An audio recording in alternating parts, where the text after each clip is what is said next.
It's 8:30. Good morning. I'm Ian Crouch with Hunter News. Remediation work on the former AGL gasworks site at Hamilton could finally start next year.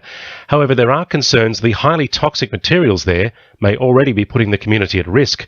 The Herald reports a large amount of toxic material, including lead, cyanide and ammonia, has seeped into the groundwater beneath the Clyde Street property, allowing the poisonous material to move off-site.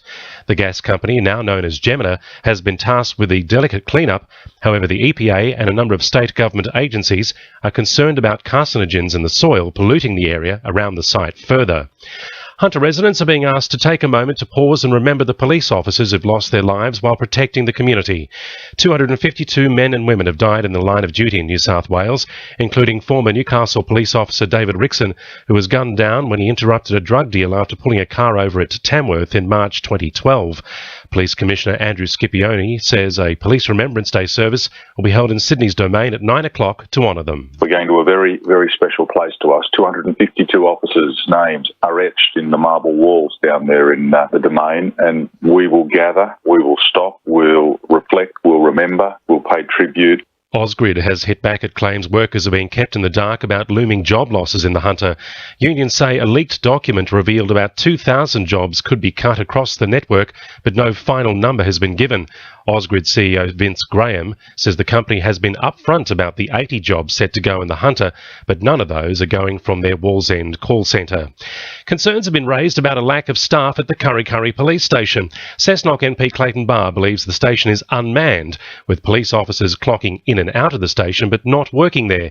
He says residents have been left in the lurch. People just aren't sure whether or not they can go there or not go there, whether they can ring there or not ring there, whether they can expect a response from the local police station, which is just there in the middle of the main street, or whether or not there's going to have to be a response come from Moylan or Cessnock. So it's just a sense of uncertainty. Transport New South Wales has confirmed it's looking into the low numbers of commuters using the Stockton ferry.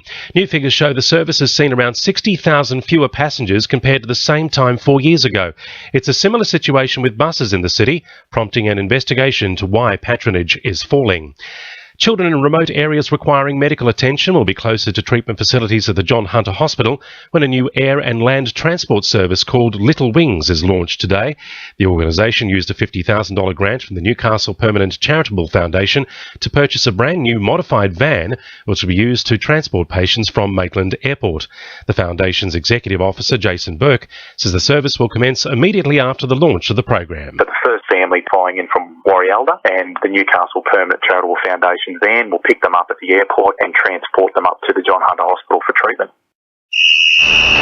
Sport, thanks to our sponsor Warners Bay Sports Club. The Knights New South Wales Cup side will be looking to continue their 4-game winning streak when they take on Ipswich in the state championship decider this weekend. After getting some rest to the start this week, the boys will be hitting training hard on Thursday to make sure they're prepared for the NRL Grand Final curtain raiser.